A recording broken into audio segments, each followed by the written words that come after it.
રાજકોટમાં 24 કલાક ધમધમતું જંગલેશ્વર 24 કલાકમાં જ સાફ થઈ ગયું છે। 24 કલાકમાં જંગલેશ્વરનું સમગ્ર ચિત્ર બદલાયું છે। લોકોથી ધમધમતું જંગલેશ્વર વગડો બની ગયું છે। ગેરકાયદે દબાણો પર બુલડોઝર ફર્યું છે। લોકોની કિલકિલારીથી 24 કલાક ગુંજતું આ જંગલેશ્વર આજે મશીનોના ધડધડ અને મકાન પડવાના ધડામ અવાજથી ગુંજી રહ્યું છે। તો રાજકોટનું જંગલેશ્વર જે ક્યારેક સાંકડી ગલીઓ લોકોની સતત અવરજવર અને વેપાર ધંધાના ઘોંઘાટથી ધમધમતું હતું તે કલાકોના સમયમાં જાણે કોઈ ખંડેરમાં ફેરવાઈ ગયું છે। તંત્ર દ્વારા હાથ ધરવામાં આવેલી આ મેગા ડિમોલિશન ડ્રાઈવમાં વર્ષો જૂના ગેરકાયદે દબાણો પર એક સાથે અનેક બુલડોઝરો ત્રાટકતા આખું ચિત્ર બદલાઈ ગયું છે।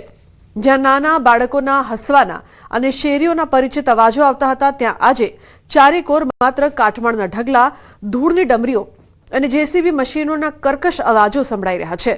મકાનો પડવાના ધડામ અવાજ સાથે એક આખો વસવાટ ઇતિહાસ બની રહ્યો છે।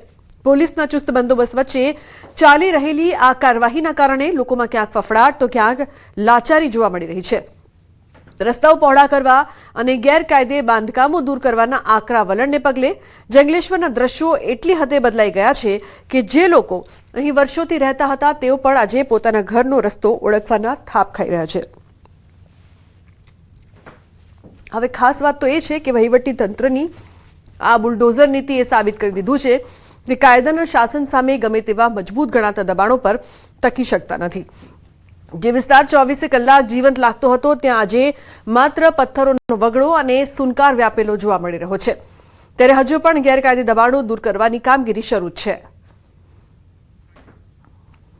તો રાજકોટના જંગલેશ્વરમાં ડિમોલિશનનો આજે બીજો દિવસ છે। આજે વધુ 400 મિલકતો તોડી પડાશે। અત્યાર સુધી 1000થી વધુ બાંધકામોને દૂર કરાયા છે। ચુસ્ત પોલીસ બંદોબસ્ત વચ્ચે મેગા ડિમોલિશનની કામગીરી શરૂ છે। લગભગ બપોરે 3 વાગ્યા સુધીમાં ડિમોલિશનની કામગીરી પૂર્ણ થશે। રાજકોટના જંગલેશ્વર વિસ્તારમાં હાથ ધરાયેલા ઇતિહાસના સૌથી મોટા મેગા ડિમોલિશનના બીજા દિવસની કામગીરી શરૂ કરાઈ। સવારે 7:30 વાગ્યાથી આપણે ડિમોલિશનની કામગીરી ચાલુ કરી એને સમગ્ર વિસ્તારને આપણે 7 સેક્ટરમાં વેચી નાખ્યો અને કોર્પોરેશનની 42 ટીમોએ એમાં કામગીરી સંભાળી।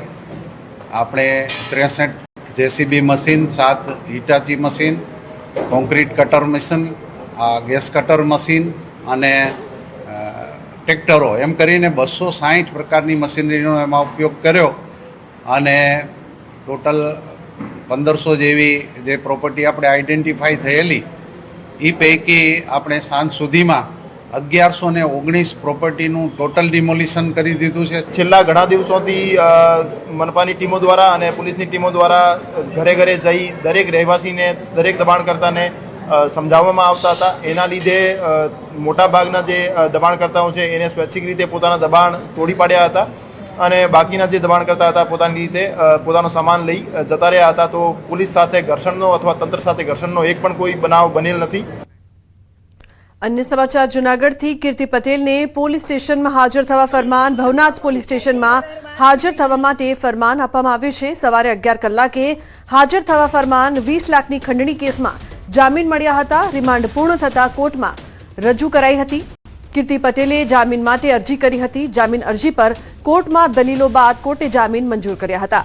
તો ભવનાથ પોલીસ સ્ટેશનના ગુનામાં કીર્તિને હાજર થવા ફરમાન કરાયું છે। કીર્તિ પટેલના નાટક જોવા મળ્યા। કોર્ટમાં રજૂ કરતી વખતે એક સમયે કીર્તિ પટેલ મીડિયાને જોઈને ભેંડકો તાણવા લાગી હતી। તો બીજી તરફ જ્યારે કોર્ટમાંથી એક કેસમાં જામીન મળતા આજ કીર્તિ પટેલે હસતી જોવા મળી હતી। તો કીર્તિ પટેલને પોલીસ સ્ટેશનમાં હાજર થવા માટે ફરમાન। 4 અલગ અલગ દ્રશ્યો। એક તરફ સાધુ સંતો સાથે સ્નાન બાદ ચર્ચાઓમાં આવી વિવાદ થયો। બીજી તરફ પોલીસને ધમકી આપતી જોવા મળી રહી છે કીર્તિ પટેલ। તો ધરપકડ બાદ દાંત કાઢ્યા અને રિમાન્ડ મળતા તે રડવા લાગી હતી। કીર્તિ પટેલના 4 અલગ અલગ દ્રશ્યો। વિવાદ શરૂ થયો ત્યારથી લઈને અત્યાર સુધીના આ 4 અલગ અલગ દ્રશ્યો છે જે સામે આવ્યા છે। સાધુ સંતો સાથે સ્નાન કર્યા બાદ વિવાદ થયો હતો, ચર્ચાઓમાં આવી હતી, જે બાદ પોલીસને ધમકી આપતી દાદાગીરી કરતી કીર્તિ પટેલ બીજા દ્રશ્યમાં જોવા મળી રહી છે। તો ધરપકડ બાદ કીર્તિ પટેલનું કેવો રૂપ હતું તે પણ ત્રીજા દ્રશ્યમાં આપ જોઈ રહ્યા છો। તો રિમાન્ડ મળતા રડવા લાગી કીર્તિ પટેલ। તો કીર્તિ પટેલ હાલ ચર્ચાઓમાં અને વિવાદોમાં। સમાચારમાં આગળ વાત કરીએ તો ભાવનગર શહેરના નિર્મળનગર વિસ્તારમાંથી યુવકનું અપહરણ કરવામાં આવ્યું છે. 4 શખ્સો યુવકનું અપહરણ કરી લઈ ગયા. 3 અલગ અલગ જગ્યાએ લઈ જઈને યુવકને ઢોર માર મારવામાં આવ્યો. મોબાઈલ અને રોકડ પણ લૂંટી હોવાનો પીડિતના પરિવારે આક્ષેપ કર્યો છે.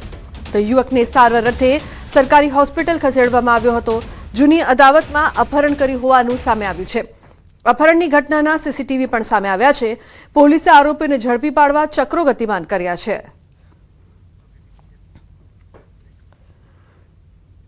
જેતપુરમાં 5 વર્ષની માસૂમ બાળકી સાથે પાડોશીએ આચર્યું દુષ્કર્મ. નવાગઢમાં પાડોશીએ જ માસૂમ બાળકીને પીંખી નાખી. નાસ્તો આપવાની લાલચ આપી 42 વર્ષીય હવસખોર નરાધમે આચર્યું કૃત્ય. કપડાં ઉતારવાની રમતના બહાને નરાધમે માસૂમને શિકાર બનાવી હતી. બાળકીએ માતાને આપી હતી. સમગ્ર કરતૂતનો ખુલાસો થયો છે. તો પોલીસે આરોપી જીતુ ભોજાણીની ધરપકડ કરી છે. પોલીસે આરોપી સામે પોક્સો અને દુષ્કર્મની કલમ હેઠળ ગુનો નોંધીને તપાસ હાથ ધરી છે.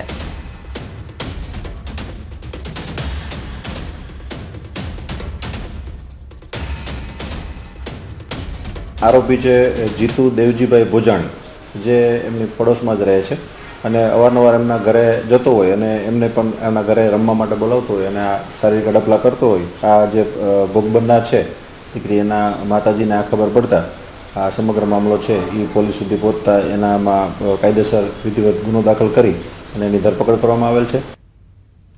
અમદાવાદના લો ગાર્ડન ખાતે સીએમ ભૂપેન્દ્ર પટેલે જાફતમાણી લો ગાર્ડન પાસે આવેલી ખાણીપીણી બજારમાં જાફતમાણી ભાજીપાવ અને જ્યુસનો સ્વાદ માણ્યો. ગુજરાત લો સોસાયટીના કાર્યક્રમ બાદ લો ગાર્ડનની ખાણીપીણીની બજારમાં તેઓ પહોંચ્યા હતા. સીએમ સાથે ધારાસભ્ય અમિત શાહ તેમજ કાઉન્સિલર પણ હાજર રહ્યા હતા. તો લો ગાર્ડન ખાતે સીએમ ભૂપેન્દ્ર પટેલે જાફતમાણી હતી. ખાણીપીણી બજારમાં ભાજીપાવ અને જ્યુસનો સ્વાદ માણ્યો.